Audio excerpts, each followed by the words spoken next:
성소와 언약궤가 어떻게 설계되었으며 고대 종교 의식에서 어떻게 사용되었는지에 대한 구체적인 과정은 무엇일까? 이 놀라운 유물의 역사는 먼 옛날 이집트의 광야를 헤매던 노예 출신의 사람들이 이 독특한 유물을 만들기 시작한 시점부터 시작된다. 이들은 순금으로 만들어졌으며 두께는 1m 이상에 달하고 무게는 약 150kg에 이른다고 상상해보라. 이 유물은 엄격한 치수와 정밀한 제작 기준에 따라 만들어졌으며 빛나는 금속층은 완벽하게 배치되고 각 세부 요소들은 흠잡을 데 없이 정확했다. 제작 전체 과정은 엄격한 규칙 아래 이루어졌으며 이를 어기면 장인이나 공동체 전체의 운명을 위협하는 일이었다. 작은 실수 하나도 큰 대가를 치를 수 있었으며 때로는 목숨까지 위험에 처하는 일이었다. 그렇다면 어떠한 공구나 현대적인 기술 또는 적어도 기본적인 수공 기술도 없는 사람들이 어떻게 이렇게 정밀하고 섬세한 유물을 만들어낼 수 있었을까? 게다가 이 유물에 손을 대는 것만으로도 즉시 죽음에 이르게 될 수 있었다는 사실은 왜 그렇게 되었을까? 오늘 우리는 이 제작 과정 전체를 살펴볼 것이다. 각 단계, 사용된 기술, 그리고 당시 민족들에게 불가능했던 점들, 그리고 성스러운 의식들이 위험한 놀이로 바꾸어 버린 것들. 한 해 단 한 사람만이 허용된 의식 속에서 실수 하나만 해도 즉각적인 죽음이 기다리고 있는 것들까지 모두. 결국 국제적으로 알려진 한 가지 수수께끼는 바로 오늘날의 언약궤가 어디에 있는가 하는 점이다. 모든 일은 하나님이 모세를 시내산 정상으로 부른 순간부터 시작된다. 하나님은 그에게 엄격히 정해진 치수와 특정 재료로 성소를 만들 것을 명령하셨다. 하나님께 받은 지시사항은 정밀도가 마치 밀리미터 단위의 설계도처럼 정교했으며 어떤 세부 사항도 변경하는 것은 감히 상상할 수 없는 일이었다. 각각의 디테일은 중요한 의미를 가지며 주어진 조건에서 벗어나는 것은 운명을 좌우하는 일이 되었다. 이때 가장 복잡한 질문이 떠올랐다. 누가 이 신성한 명령을 수행할 수 있을까? 이스라엘 사람들은 오랜 노예 생활과 고된 노동 속에서 예전의 기술과 자유를 잃어버렸으며 순금으로 그렇게 정교한 작품을 빠르게 만들어내는 것도 불가능에 가까웠다. 특별한 도구도 시간도 없었다. 그들에게 필요한 것은 최고의 이집트 금속 세공사와 장인들의 기술과 명예였다. 결국 이 문제를 해결할 방법은 예상치 못한 곳에서 찾게 되었다. 하나님은 유다 지파 출신인 베살엘이라는 사람을 선택하셨으며 그에게 성령을 부어주셨다. 그리하여 그는 이 신성한 임무를 수행할 수 있게 되었다. 예언이나 지도를 위해서가 아니라 흠잡을 데 없는 완벽한 것을 창조할 수 있도록 말이다. 베살엘은 성경에 기록된 인물 가운데 최초로 하나님의 영으로 채워진 인물로 바로 그의 몸속에 하나님의 영이 충만하게 내려와 성소 건축의 책임을 맡게 되었다. 하나님은 그와 함께 다른 장인을 일으키셨다. 다니엘 지파 출신 올리바렛.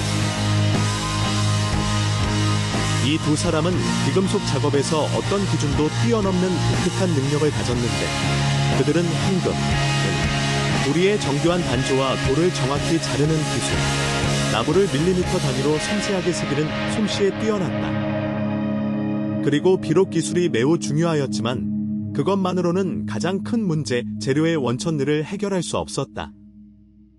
노예 장인이 충분한 황금을 어디서 구할 수 있을까?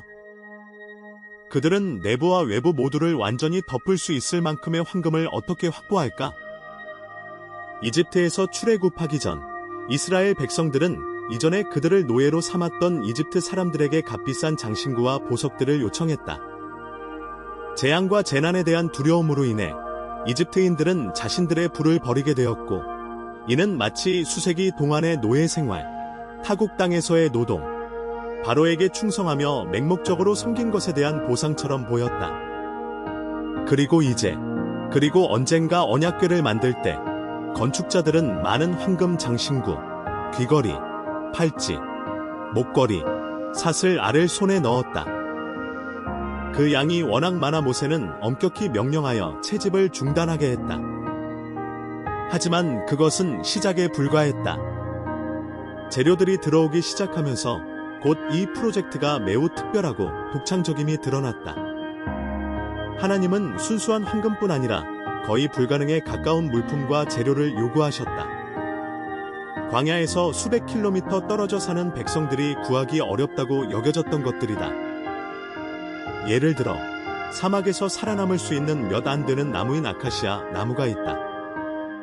이 나무는 단단하고 견고하며 타는 듯한 태양광과 드문 병충해에 거의 영향을 받지 않는 특수한 성질을 갖추고 있어 특별한 인내심과 주의를 요했다. 또한 매우 섬세한 푸른 자주색, 붉은색의 실을 가득 섞은 린넨 천과 염색된 염소와 양의 털도 필요했다. 각 부분은 명백한 역할과 목적이 있었다. 고대의 의식과 장신구들에서 각각의 색깔은 깊은 의미를 담고 있는데 이는 미의 취향뿐 아니라 민족의 가장 중요한 가치와 신념을 반영한다. 그 중에서도 특히 중요한 곳은 바로 자주색이었다. 이 색은 고대의 황금보다 훨씬 더 귀했으며 위엄, 권력, 신성의 상징으로 여겨졌다.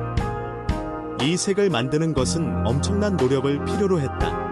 강렬한 자주색 염료 1g을 얻기 위해서는 수천 마리의 작은 바닷가재를 정성스럽게 가루로 만들어 그 속에서 귀중한 성분을 추출해야 했다.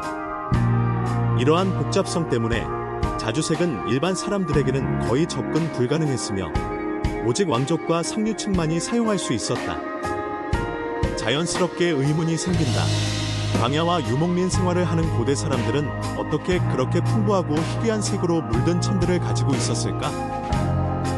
가장 논리적인 설명은 이 천과 염료들이 바로 황금과 함께 이집트인들이 출애굽하기 전에 이스라엘 백성들에게 선물했던 것이라는 것이다. 당시 이집트는 지중해 여러 민족과 무역을 활발히 했으며 그들 가운데는 자주색 염료 제조의 전문가도 많았다. 이집트인들이 이스라엘 사람들에게 옷이나 덮개를 요청할 때 그들은 어떤 품질이나 색깔을 구체적으로 명시하지 않았습니다. 이에 대해 아마도 두려움에 떨며 신성한 마법에서 유래한 재난과 우연을 두려워한 이집트인들은 귀족 계급이 착용했던 고급스러운 옷이나 왕자의 귀족 관료들이 입던 의복을 제공했을 가능성이 높습니다. 이렇게 해서 이스라엘 사람들은 희귀한 자주색으로 물든 천과 함께 금으로 된 장신구들을 손에 넣게 되었습니다. 공예가의 작업에 대한 생각으로 돌아가 보면 신성한 언약궤를 만들기 시작한 베츠레일의 모습에 주목할 필요가 있습니다. 그의 첫 번째 규칙은 하나님께서 주신 명령을 엄격히 준수하는 것이었으며 어떤 치수도 정해진 것과 달라서는 안 되었습니다. 언약궤의 크기는 대략 길이 1m 15cm, 너비 70cm, 높이 70cm로 상당히 정확하게 정해졌습니다. 현대의 측정 도구 없이도 장인은 오랜 세월 전에 내려온 이집트 문화에 검증된 방법을 사용했습니다. 그것은 일정한 지점에 매듭을 지은 끈을 늘어뜨려 측정하는 방식으로 고대의 측정끈과 유사한 것이었습니다. 그는 아카드 출신의 나무 판자를 정밀하게 밀리미터 단위로 자르고 틀에 맞는 나무를 선택했습니다. 그러나 이것은 시작에 불과했고 진정한 도전은 앞으로 남아 있었습니다. 신의 계명에 따라 전체 구조물은 겉과 속 모두 순수한 금으로 덮어져야 했습니다. 고품질이고 순수하며 성분이 흠잡을 데 없는 금속이 필요했습니다. 순금은 더 단단한 금속들과 달리 매우 부드럽고 유연하며 철이나 동처럼 단순히 단조하거나 가공할 수 없었습니다. 그것은 가열하고 두드려서 매우 얇고 유연한 판으로 만들어야 했으며 이 판들은 성형하기에 충분히 얇아야 했으면서도 찢어지지 않도록 두꺼워야 했습니다. 금은 때때로 두드려지고 가열되어 형상을 부여받았으며 얇은 판들은 나무 골격의 작은 금못이나 자연 접착제 역할을 하는 송진으로 고정되었습니다. 이러한 복잡한 과정을 거쳐 언약궤의 표면은 완벽하게 매끈했고 결점이나 금이 간 흔적이 없었습니다. 부서진 목재 조각이 금 덮개를 통해 드러나서는 안 되었으며 구조는 세 겹으로 이루어졌습니다. 내부와 외부가 각각 덮인 목재, 그리고 순금으로 이루어진 5층의 외피. 이러한 다중 구조는 언약궤를 매우 무겁게 만들어 무게가 약 150kg에 달했고 이는 매우 인상적이고 견고한 물건이 되게 했습니다. 그 장식 가운데 특별한 위치를 차지하는 것은 자비의 궤라고 불리는 뚜껑으로 역시 일체의 금으로 만들어졌습니다. 그 위에는 2명의 케루빔이 조각되어 있었는데 이들은 덮개 일부로서 펼쳐진 날개를 서로 향하고 있어 신성한 공간을 이루고 있었습니다. 바로 이곳이 성경에 따르면 하나님의 임재가 드러나는 곳이며 하나님이 자신의 백성에게 나타나시는 곳이었습니다. 이 중요한 요소는 현대 학자들의 관심을 끌었는데 금, 목재, 금의 조합은 축전기와 같은 현대 전기 저장 장치의 구조를 연상케 합니다. 금색은 전기를 잘 전달하지만 목재는 뛰어난 절연체 역할을 합니다. 금의 다시 전도성 부분이 목재 기초와 접촉할 때 회로가 단락됩니다. 금속 날개를 가진 케루빔은 운송 중 축적된 전기를 방전하는 지점 역할을 할 수 있었으며 특히 사막의 건조한 기후에서는 더욱 그렇습니다. 만약 그 덮개가 정전기 충전을 축적하고 있었다면 무심코 접촉하는 다른 객체에 의해 치명적인 충격이 발생할 수 있었는데 이는 전류가 즉시 인간의 몸을 통해 흐를 수 있기 때문입니다. 이에 대해 학자들 사이에서는 아직도 논란이 있지만 이러한 가설은 잘못된 취급으로 인해 덮개를 다루면 사망할 수 있었던 이유를 이해하는 데 도움을 줍니다. 구조가 완성되자 베차레일은 내부 공간의 준비에 착수했습니다. 그 안에는 이스라엘 역사에 기록될 3개의 성스러운 물품을 배치하기로 했으며 이는 그들의 영적 가치의 상징이 될 것이었습니다. 첫 번째는 계명을 새긴 돌판이었고 두 번째는 아론의 지팡이로 그의 권위와 신의 의지를 상징하며 세 번째는 만나를 담은 용기였는데 이는 신이 백성에게 보여준 신성한 돌봄의 기적이었습니다. 이 모든 것들은 덮개 내부에 들어가도록 하여 성스러운 보관소뿐만 아니라 계약 규범과 신의 뜻을 구현하는 상징이 되게 하였습니다. 고대 문헌에서 언급되는 성스러운 판 태블리츠는 모세를 통해 하나님이 인간에게 주신 두 번째 계명이었으며 최초의 계명은 자신이 직접 새긴 돌판에 새겨졌습니다. 그 돌판은 시나이 산에서 내려오던 모세가 갑자기 금송아지를 숭배하는 우상 숭배에 빠진 민족을 발견했을 때 파괴되었습니다. 그 순간 모세는 실망과 분노에 휩싸여 그 성스러운 판을 망치로 부수었으며 이는 자신의 분노를 표현하고 죄의 무거움을 강조하기 위한 것이었습니다. 이후 하나님은 모세에게 새 돌판을 새기라고 명령하였으며 그 위에는 하나님의 손으로 직접 쓰신 신성한 말씀을 새겼는데 이는 언약의 불변성과 신성함을 상징합니다.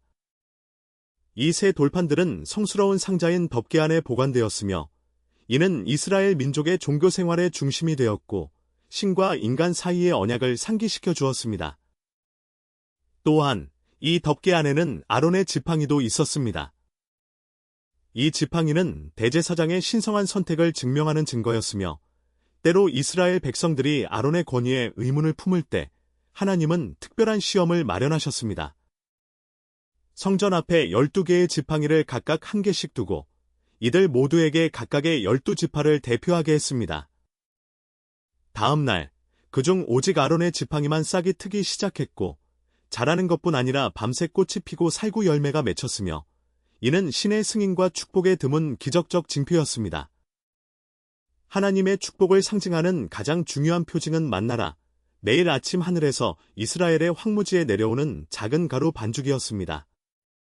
만나는 보통 괴주 밖에 두면 빠르게 상했고 새벽 무렵에는 썩기 일쑤였지만 궤 안에 있으면 수세기 동안 보존되어 신비와 기적으로 남아 있었습니다. 이는 특별한 신의 힘 없이는 보존이 불가능하다고 여겨졌기 때문입니다. 이 세 가지 요소의 돌판, 하나님의 말씀의 표지인 새김, 그리고 아론의 지팡이와 곶감은 언약의 본질을 상징했습니다. 성스러움, 영적 권위, 그리고 신의 승인. 만나는 하늘의 공급과 하나님의 지속적인 돌봄을 의미했습니다. 궤의 구조 자체도 의식의 중요한 부분이었지만 이를 옮기는 일은 훨씬 더 복잡하고 위험한 일이었습니다. 궤를 옮기는 것은 매우 위험해서 잘못된 방법으로 움직이면 생명에 치명적일 수 있었습니다. 이 일을 할 자격은 레위인, 즉 레위 집안의 사람들만이 가졌으며 그들도 신성한 상자에 직접 만지는 것이 엄격히 금지되어 있었습니다. 그들의 책임은 금으로 장식된 지팡이를 사용해 궤를 옮기는 것이었고, 이 지팡이들은 항상 궤에 꽂혀 있어서 빼내지 않았으며, 이동 시 특별한 의식과 함께 수행되었습니다. 출발 전, 제사장들은 궤를 세 겹으로 덮었습니다. 안쪽은 특별한 두꺼운 천이나 가죽으로 만든 덮개, 그 위에 신성함을 의미하는 푸른 천이 씌워졌으며, 이것이 우연한 시선이나 닿음을 방지하는 역할을 했습니다. 이러한 의식은 단지 보호를 위한 것만이 아니라 하나님의 계명을 지키기 위한 확약이었고, 이를 어기면 죽음에 이를 수 있었다는 성경의 엄중한 경고를 담고 있었습니다. 준비가 끝나면 레위인들은 조심스럽게 궤를 어깨에 올리고 지팡이로 잡았습니다. 4명이 일정한 속도로 걸으며 균형을 유지하고 흔들림을 방지하기 위해서였습니다. 만약 궤가 흔들리기 시작하면 이를 잡으려고 하는 누군가가 실수로 치명상을 입을 수 있기 때문입니다. 이러한 비극은 가장 현명한 점성가 가운데 한 명인 코랄이 규칙을 어기고 멈출 수 없이 손을 뻗어 궤에 넘어짐을 막으려 했던 사건에서도 발생했었습니다. 옮김은 매우 엄숙하고 책임감이 큰 일이었으며 이 과정의 모든 책임은 이를 수행하는 사람들에게 있었습니다. 어느 한 이동 과정 중 예루살렘으로 궤를 옮기던 때 전통적인 축제와 장엄한 음악, 그리고 기쁜 연회가 이어졌습니다. 모든 일이 잘 진행되던 찰나에 하나님의 규칙을 어긴 사건이 발생했습니다. 이번에는 궤를 특별한 지팡이로 든 레위인들이 나른 것이 아니라 현대의 수송수단에 실어 옮겼는데 이는 매우 편리하고 실용적이었으나 금지된 방법이었습니다. 계명에 따라 성스러운 궤는 항상 지팡이를 든 레위인들이 어깨에 메고 다녀야 하며 차량이나 수단으로 운반해서는 안 되었습니다. 다윗 왕은 의식에 대한 숭배심에 사로잡혀 가장 중요한 명령을 잊고 새로 지은 특별한 수레에 언약궤를 옮기라고 명령했다.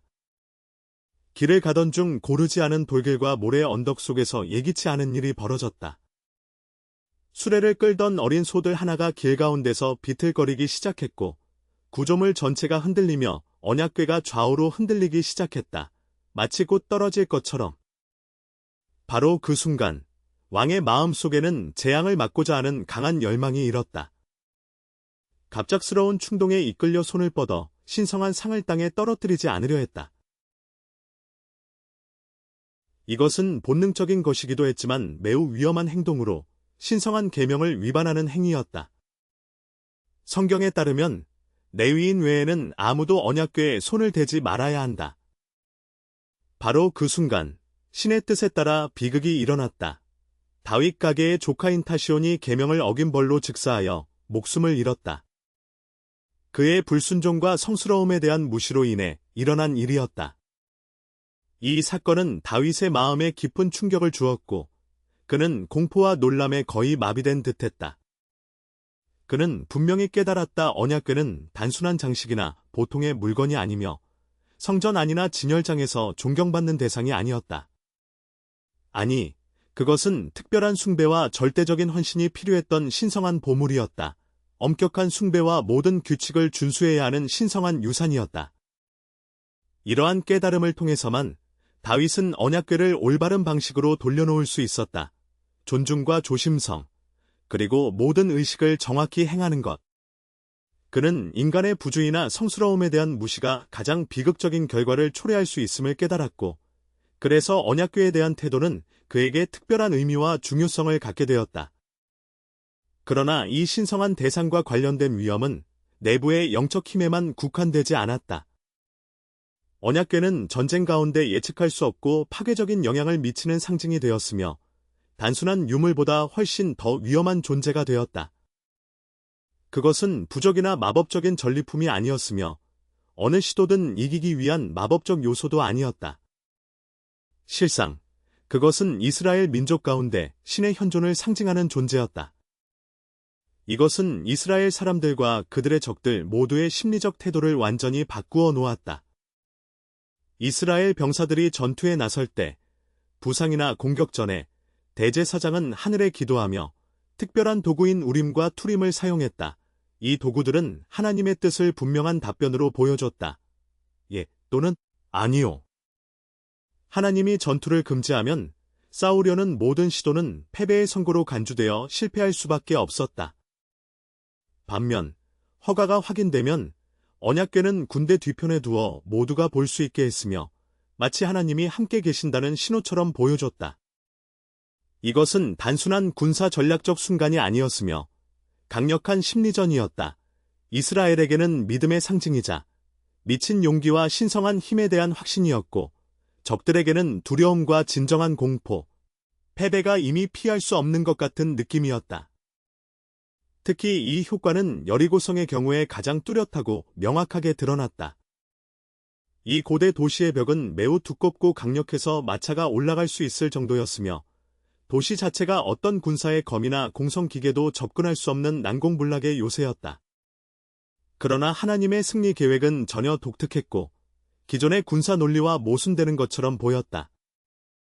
6일 동안 이스라엘 사람들은 하루에 한 번씩 벽을 돌았고 전투나 평화를 방해하지 않았다. 그리고 7번째 날에는 6번 돌았던 것처럼 돌면서 큰 축제를 열고 주변을 7바퀴 돌았으며 이스라엘의 어린이들은 모두 침묵했고 제사장들은 뿔피리를 불었다.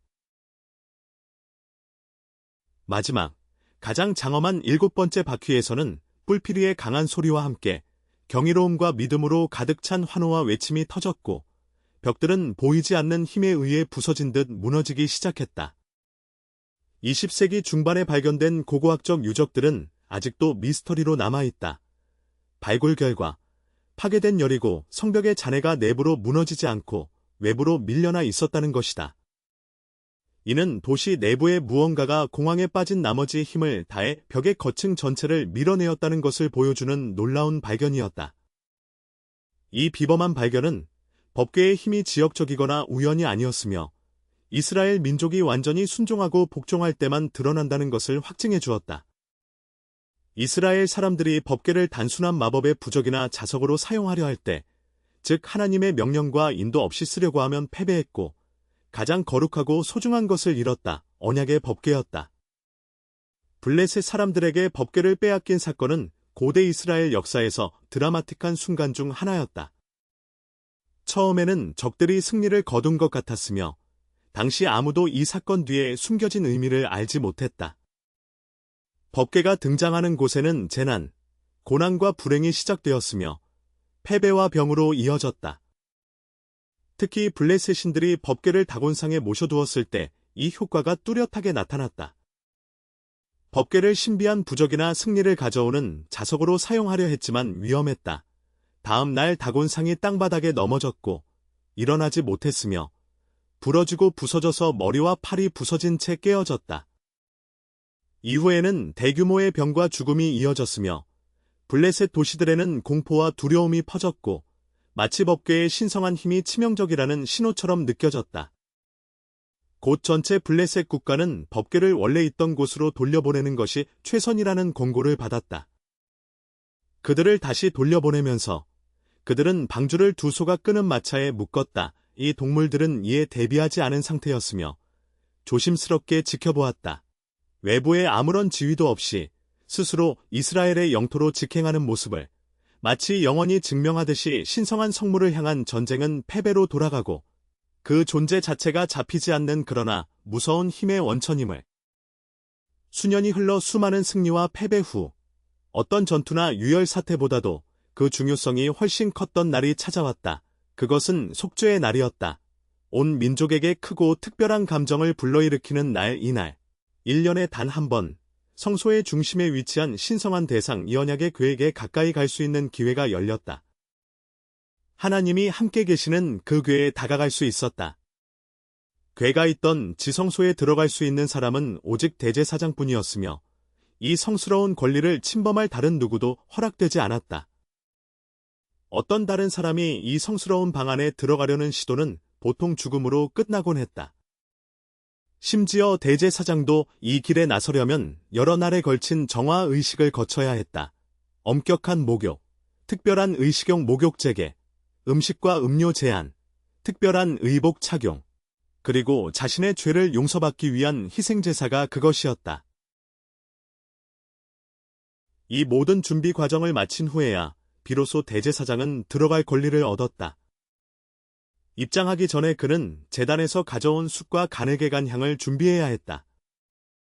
바로 이 상징적 연기가 아니라 이 목청이 터질 듯한 연기만이 인간과 신성한 광채 사이의 보호막, 장벽 역할을 했다. 지성소를 가득 채운 신성한 광채, 영광의 비드는 궤의 뚜껑을 덮고 있는 천사 같은 머루빔들 사이에 드러났다. 만약 대제사장이 이 연기 없는 맑은 빛을 직접 본다면 즉시 그의 목숨은 위태로워졌다. 입장 후 대제사장은 궤의 뚜껑에 피를 뿌렸다. 7번, 그리고 같은 수만큼 앞에 4번 반복하였다. 이 의식은 매년 이스라엘 민족의 죄와 결점을 정화하는 의미를 담고 있었다. 그 절차는 몇 분밖에 걸리지 않았지만 그 속에 숨어있는 상징과 영적 의미는 깊었으며 참여한 모든 사람들의 마음을 강타할 수 있었다. 이 모든 의식은 본질적으로 매우 강렬하고 강력하며 서사적이었다. 그래서 평생 기억과 마음에 남도록 만들었다. 어떤 실수나 규칙 위반은 즉각 사망으로 처벌되었으며 생명을 회복하는 것은 불가능했다. 아무도 그를 대신해 들어가거나 도울 수 없었기 때문이다. 그래서 1년에 단 한 번, 사람은 이 신성한 장소, 신의 존재가 가장 생생하고 구체적으로 깃들어 있는 곳에 접속할 수 있는 유일한 기회를 얻었다. 그런데 어느 순간, 아무 설명도 없이 갑자기 방주가 사라졌다. 그동안 수세기 동안 이스라엘 민족의 영적 삶에서 센터드 자리 잡아 온 것이었다. 그들은 전쟁 중 왕의 즉위와 몰락의 날, 승리와 패배 속에서도 함께했고 성전의 복구와 파괴 과정에서도 그와 함께 있었다. 그는 마당에 보관되었으며 이후 솔로몬 왕의 웅장한 성전에서도 그를 모셨다. 그런데 어느 날 갑자기 아무런 흔적이나 목격자 없이 마치 공기 속으로 사라지듯이 사라졌다. 이것은 기원전 686년경 바빌로니아 제국의 황혼기 느부갓네살 3세 왕의 군대가 예루살렘에 진입하던 시기에 일어났다. 군대는 성벽을 부수고 집들을 불태우며 병사들을 죽이고 포로를 잡았으며 동시에 성전을 불태워 잿더미로 만들었다. 전체 사본이 기초부터 지워졌고 바빌로니어인들은 가장 거룩하고 경이로운 장소인 지성소에 들어갔다. 그들은 금과 성스러운 상징물, 보석들을 찾기를 기대했지만 그곳은 텅 비어 있었다. 풍부하고 역사적인 성물들 가운데 이 행위는 이상한 의문을 남겼다. 바빌로니아 연대기 기록들에는 언뜻 보기에 언급이 없어 언약궤의 포획이나 파괴에 관한 어떠한 흔적도 없다. 이는 매우 이상한 일이었는데 바빌로니어인들은 포획된 모든 것을 그릇, 금, 무기, 귀중품 등 무게와 치수에 따라 철저히 기록하였기 때문이다. 만약 언약궤가 포획되었다면 가장 중요한 전리품으로서 분명히 목록에 포함되어 있었을 것이다. 하지만 기록에 그러한 언급이 없다. 이것은 수천 년에 걸쳐 다양한 이론들을 낳게 했다. 그중 첫 번째, 파괴 이론은 오늘날 가장 덜 믿음이 가며 인기가 없다. 이 이론에 따르면 언약궤는 침입 당시 파괴되었을 가능성이 있으며 아마도 녹여졌거나 다른 물품 제작에 재사용되었을 것이라는 주장이다. 그러나 그것이 파괴되거나 사라졌다는 역사적 증거는 없다. 알려진 바로는 바빌로니어인들은 그들의 재산을 매우 세심하게 기록했으며 언약궤가 연대기에서 사라진 것은 매우 수상쩍다. 두 번째, 좀 더 대중적인 학설은 언약궤가 비밀스럽게 지하 저장소에 숨겨졌다는 것이다. 성전 언덕 아래의 복잡한 터널과 암석방들에 이들은 성전이 파괴되기 이전부터 존재했다고 한다. 이 설에 따르면 성전이 몰락하기 전에 사제들은 신중히 이 귀중품을 숨겨서 적의 침입에 대비했다고 한다. 이 전설은 세대를 거쳐 전해 내려오며 고대 성전 아래에 숨겨진 신비로운 비밀과 중요성을 부각시킨다. 성물의 구조적 파손 없이 갑작스러운 사라짐을 설명하는 것은 우리가 그 운명에 대해 알고 있는 모든 것에 비추어 볼 때 처음에는 믿기 힘들게 보인다. 현대의 고고학적 발견들은 성스러운 장소 아래에 봉인된 거대한 지하 방들이 존재하였다는 설을 뒷받침하는 증거를 제공한다. 그러나 그들을 조사하는 가장 큰 장애물은 주로 정치적 상황에 관련되어 있다. 유대인들은 종교적인 이유로 성전산에서 깊은 발굴을 허용하지 않으며 이것이 그들의 신앙에 있어서 성스러운 곳이기 때문입니다. 이슬람교도들도 계단이 이슬람 성지와 모스크를 포함하고 있어 이러한 작업을 허락하지 않습니다. 그 결과 발굴이 사실상 불가능해졌으며 이 지역은 세계에서 가장 엄격히 금지되고 제한된 고고학적 탐사의 대상이 되고 있습니다. 20세기 1981년 한나비인 예고다 게츠는 성전산 바로 아래로 연결되는 지하 터널을 발견했습니다. 그는 이 터널이 바로 잃어버린 성스러운 언약궤가 있다고 확신했습니다. 그러나 이슬람 행정당국은 이 구조물을 발견하고 콘크리트로 단단히 막아버렸습니다. 이후 그 지역에서의 발굴이나 조사 시도는 단호히 차단되었으며 그 구역으로의 접근은 영원히 금지되었습니다. 이러한 이론은 특히 이스라엘 고고학자들 사이에서 인기를 끌고 있는데 그들은 바로 성전산 아래에 숨겨진 기다려온 답이 있다고 믿고 있습니다. 세 번째, 더 오래되고 수수께끼 같은 버전은 에도파와 관련된 민족적 전통에 속합니다. 전설에 따르면 성스러운 언약궤는 솔로몬 왕과 스바 왕비의 후손들이 그 나라로 옮겼다고 합니다.